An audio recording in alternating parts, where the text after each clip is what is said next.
Boaz did not propose to Ruth. Ruth proposed to Boaz at midnight on a threshing floor to a man she called her Redeemer. And the Bible does not call it forward. It calls it kindness. Bethlehem means house of bread. The story opens when the house of bread has none.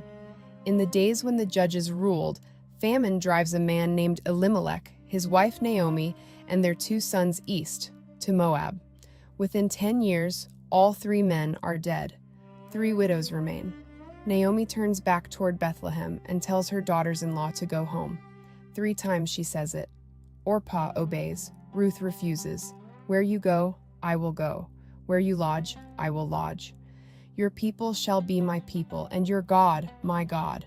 Those words are read at weddings now. They were spoken then by a widow to her mother-in-law on a road, and sealed with an oath on her own life. May the Lord do so to me, and more, if anything but death parts us. Ruth chapter 1, verses 16 and 17. And the text will not let us forget what she is. Again and again, it calls her Ruth the Moabite, a daughter of the nation the law of Deuteronomy barred from the assembly of the Lord. She walks into Bethlehem carrying that name as the barley harvest begins. It is Ruth who speaks first.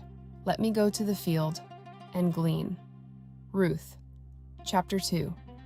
Gleaning was the law provision for the poor and the foreigner, the right to gather what the harvesters left behind, a right written in the Torah, but claiming it as a foreign widow, alone, in a town not her own, that was another matter. Listen to what Boaz has to command, that his young men not touch her, not rebuke her, not shame her. The protections tell you the danger. Boaz asks who she is, and her reputation has arrived before her, everything she has done for Naomi, so he blesses her. A full reward be given you by the Lord, the God of Israel, under whose wings you have come to take refuge. Ruth 2, verse 12. Hold that word. Wings. It is coming back. The harvest ends. And Naomi makes a plan. Wash, anoint yourself, put on your cloak, and go down to the threshing floor tonight. Uncover his feet and lie down. And the plan ends with these words. He will tell you what to do. Ruth answers, all that you say, I will do. Night. The winnowing is finished. The men sleep beside the grain. Ruth comes softly, uncovers Boaz's feet, and lies down. Let it be said plainly, the Hebrew of this scene is charged, and some readers have heard more in it than feet. The text is suggestive by design, and then deliberate in what it records. She uncovered his feet. She lay down, and at midnight, when Boaz startles awake in the dark and asks, "Who are you?" What happens next is speech. Naomi Plan said, "He will tell you what to do." Ruth does not wait to be told. She tells him, "I am Ruth, your servant. Spread your wing over your servant, for you are a redeemer." Ruth 3, verse 9. Spread your wing. The same word Boaz prayed over her in the field, the wings of the God of Israel, under which she had come for refuge. She takes his blessing and hands it back to him as a charge. You asked God to cover me. Be the wings. It is a marriage proposal, phrased as a claim of redemption. A Moabite widow at night with nothing, directing the most powerful man in Bethlehem. And Boaz's answer is not scandal, it is blessing. You have made this last kindness greater than the first. The word is hesed, covenant loyalty, the word Scripture keeps for the faithfulness of God. And he says it of her boldest act.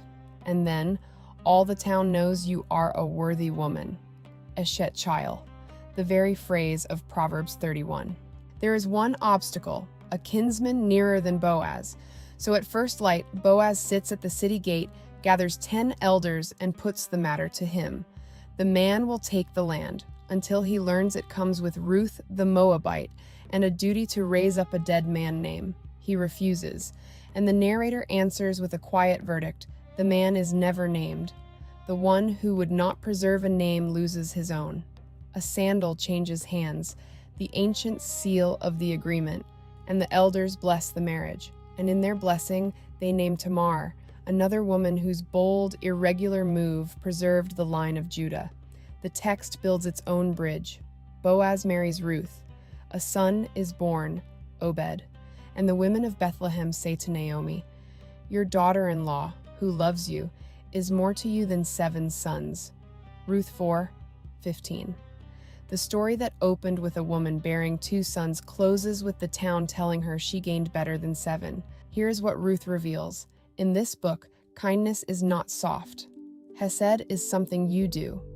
And Ruth does it first, every time. She binds herself on the road when no one asks her to. She walks into the field when no one sends her. She speaks on the threshing floor when the plan said, wait. And scripture verdict on that initiative is not that she was forward. It is that she was faithful. The book ends with a genealogy. Obed fathered Jesse. Jesse fathered David. The Moabite widow midnight proposal stands 4 generations from Israel's greatest king. And when Matthew opens his gospel with the family line of Jesus, he pauses to write her name. Boaz, the father of Obed, by Ruth. The woman who did not wait to be chosen was written in, permanently.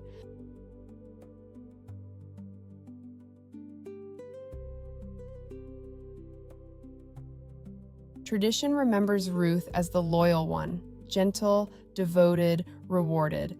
The text remembers more.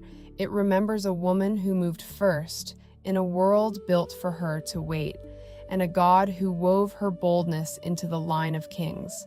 Her book is one of only 2 in the Hebrew Bible that carries a woman name. She earned it, not by waiting to be chosen, by choosing. She is written.